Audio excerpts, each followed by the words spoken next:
Chemotherapy began in 1946 when the Department of Defense funded Dr. Goodman and Gilman at Yale University, very eminent pharmacologists who wrote the classic textbook on pharmacology, to find a medical use for mustard gas. So they did some laboratory experiments, and they just found, I mean, they were told to do it, they did it, they were funded, and in rats they could reverse tumors using mustard gas, which is, of course, used in war as a poison. And then they tried it on a single lymphoma patient who had advanced disease, and all his tumors regressed. And he did die within a couple months, but no one had ever seen tumors in a cancer patient regress with a drug, and that started the whole chemo regimen. But because of that extraordinary response in a single patient that lasted a few weeks, the entire chemo industry came into fruition.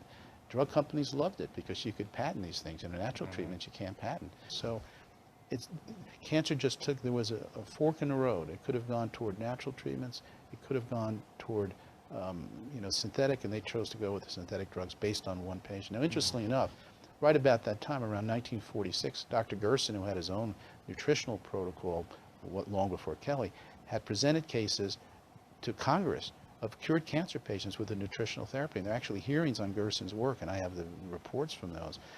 But when the single patient responded, they forgot about Gerson and the nutritional and alternative. It all went toward chemotherapy. 97% of the time, chemotherapy does not work. 97% of the time, it doesn't work. So why is it still used? It's one reason and one reason only: money. Period. It doesn't work 97% of the time. Dr. Tutu Simoncini, oncologist himself in Rome, Italy, stated that the medical profession has a cancer cure rate of 2%.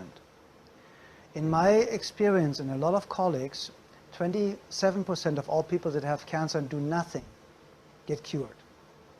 John D. Rockefeller, the one that made the big money originally, he created the curriculum for the entire medical education in the world. And he made sure that only the chemicals he produced are used for the treatment of illness, no matter what it is. They don't go for the root cause, they don't look for the root cause, they have never learned about curing anything. And they are a pseudoscience. Basically, the medical profession is a religion. And it goes, their premise is, the idea behind all of this is, if you have a garden with flowers and bushes and trees and grass and some weeds, you come with Agent Orange and you kill it all off. And now it's all dead. And now you hope only the good stuff comes back, the flowers and the trees and the bushes, and the weeds will not. What's usually coming back, and it's the only thing that's coming back are the weeds. And the same is with cancer. In everything I've seen, in all the autopsies I've done, and I've done several, like more than I can count, of cancer patients, not one of them died of cancer. Quote, cancer.